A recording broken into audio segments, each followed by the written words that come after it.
Have you ever worried about something that just never happened and you wasted all this energy, mind energy, and even maybe got yourself a little nauseous or sick? We've all been there. I've been there. And I even think about the times that I worried as a parent about my children specifically and letting them go to a party or what would happen or sending them off to college and all the trouble that they could get in and worrying about them. Yet, most of the time, almost all the time, nothing ever happened. It never came to fruition.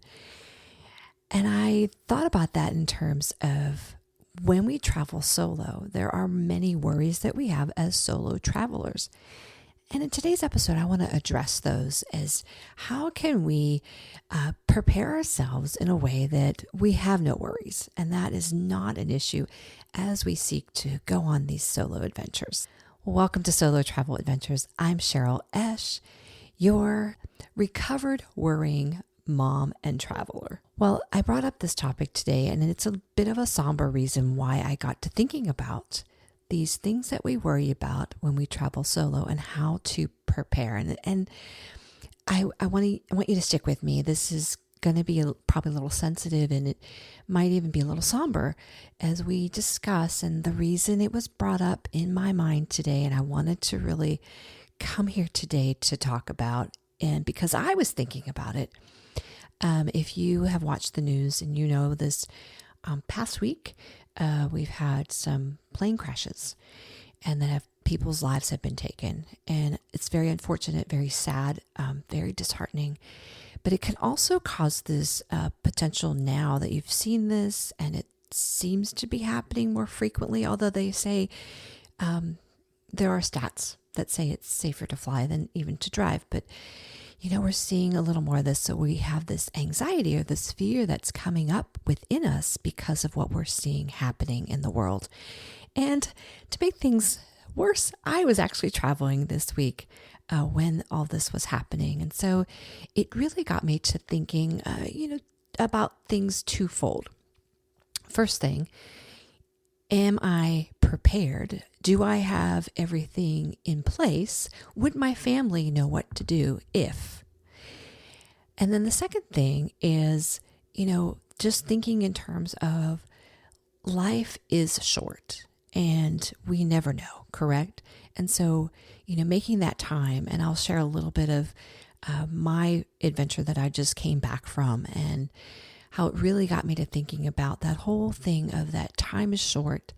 And we really need to seize those moments of not putting off, whether it's visiting a loved one, traveling to someplace you've wanted to go, so that you don't have regrets, as we know.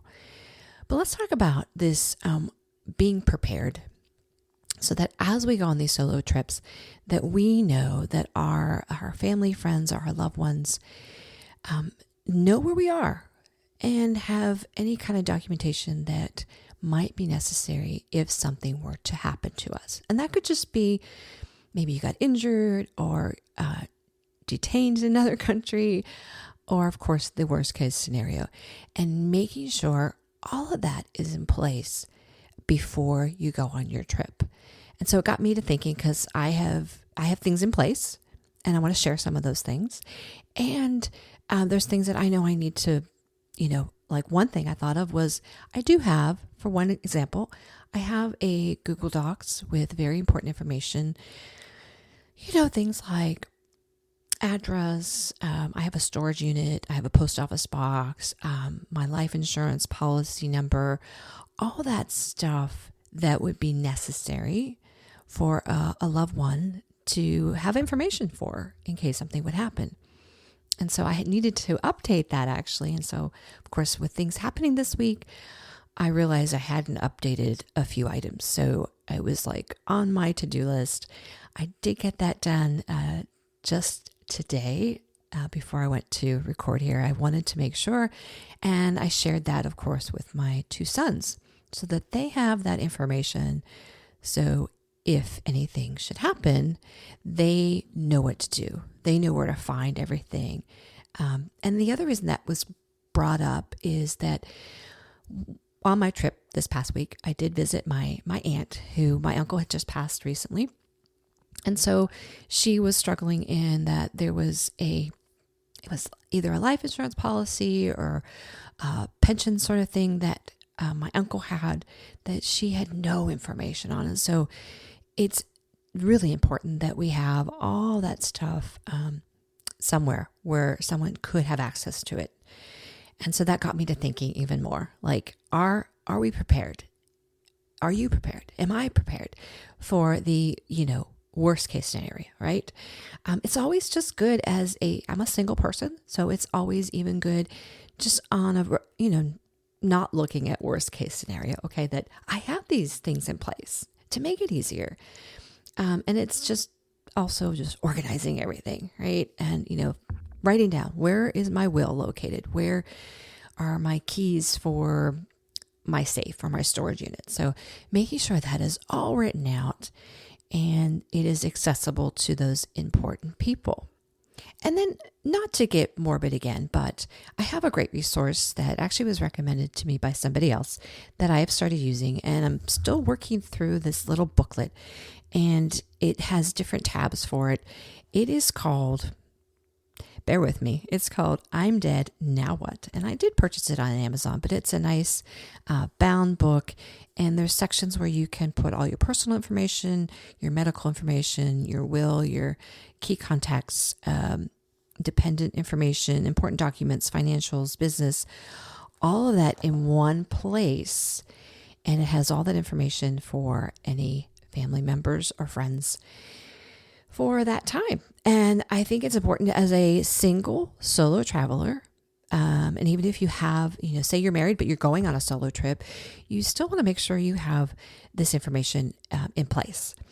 The other part is when you're traveling, as we all know, as a solo traveler, you would likely want to have someone know what your itinerary is. And so sharing that in last week's episode, in episode 121, I did share that like the app Wonderlog and even TripIt are places where you can have information about your itinerary, where you're staying, your flight information is all in there, and you can share that information through that app. So that is a key point. So maybe go back, maybe re-listen to that episode, or get on that app and get your things organized in one place for your trip. And so you can share it. The other thing I do is I will text my family or friend that, I've arrived, I'm here now. And for example, with this recent trip in which I was driving throughout Florida, timing, I didn't know, oh, hey, I'm going to be here at this time. It was very fluid. So when I got somewhere, I would text my sons and say, hey, I just arrived here. Or, I had some other family members I was communicating with and said, oh, I arrived safely. I'm here now. Or I'm traveling to here this day. So I make sure that I have family or friends that know where I'm at. And I do check-ins every day, do a daily check-in. You can discern if it's going to be, twice a day or just maybe at the end of the day, here's where I'm at.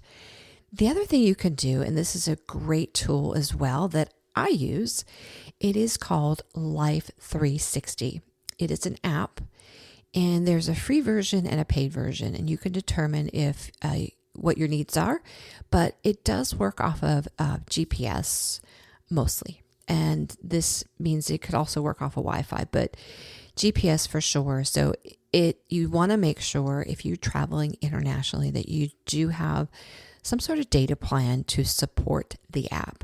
And so the app, and you can have people in your circle, they call it, and they can watch or monitor where you're at. And this is also a great tool because if you forget, which happened to me one time during my trip, I had forgotten to text my uncle that I had arrived at my friend's house. And so he texted me later and like, oh yes, I totally forgot. But if they were part of my Life 360 circle, which my two sons are, and I have some other family members, like my sisters are also, they can look at the app and see where I'm at. And so it tells them GPS exactly where I'm at. And this is a great tool, especially if you're traveling alone And maybe you're moving around a lot and you're not going to be like in one city for that whole trip. So that's a great tool to use so people can know where you are. And that's going to not only put you at ease, it's going to put your friends and family members at ease too, that you are safe, right?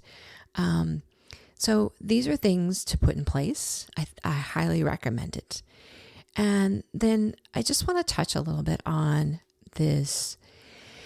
We don't know our time. We don't know when our time will end. And we really don't. And not to get morbid, but I'm encouraging you as women that I have a dear friend who just also was mentioning, she's Italian. She's got this Italian heritage and she's been putting off for years to go visit family in Italy. And I think I'm still trying to encourage her that, to do it. She's got some availability this summer and she's already going to be in Europe for something else. And so I'm really trying to encourage her because I like to think, like seize the moment, kind of idea, and that we just don't know. And I have to share with you, long time coming, I should have gone to visit some of my family and friends that I did see in Florida. That was a whole interesting, serendipitous type of trip that I had this past week, honestly. And it was also, had some great little God moments, and I feel like he was arranging some of these meetings and just spontaneously. But in the end, it really reminded me of how important, because I did see family and friends that I hadn't seen in ages. And just how important that is, that connection, especially when we're traveling, just finding some connections. And for me, it was family and friends during this trip. But it was a reminder of that these connections, these conversations that we had, these fun times that we shared were long overdue. And I'm going to try to not put things off, not say, oh, maybe some other time, maybe next year. And really make it a priority to sort of seize the moment when I'm feeling led or encouraged to do things like that. And I encourage you to not put off that trip, to not miss out on, maybe you have a dear friend that's celebrating a big milestone birthday and you are just saying you're too busy to go, or you can't get away, or maybe there's some finances, but I will tell you, if you make the effort and you go, it is worth it. And you will not regret it, because we don't want to finish our lives with regrets. And so I highly encourage you. That's two things I'm talking here today is get yourself ready so that you don't have worries when you travel solo. Get yourself prepared in that way. And then secondly, get out there and definitely seize the moment. You don't know when your time will end. And, I hate to say it, we're getting older. And so these trips, these adventures, they will have more meaning and to us as we make time for them. Now, if you're still unsure or you're still struggling with some fear or even anxiety about doing a solo trip, please book a call with me and let's talk and see if I can guide you through that process for yourself. Otherwise, sisters, get out there and have that adventure. Don't put it off.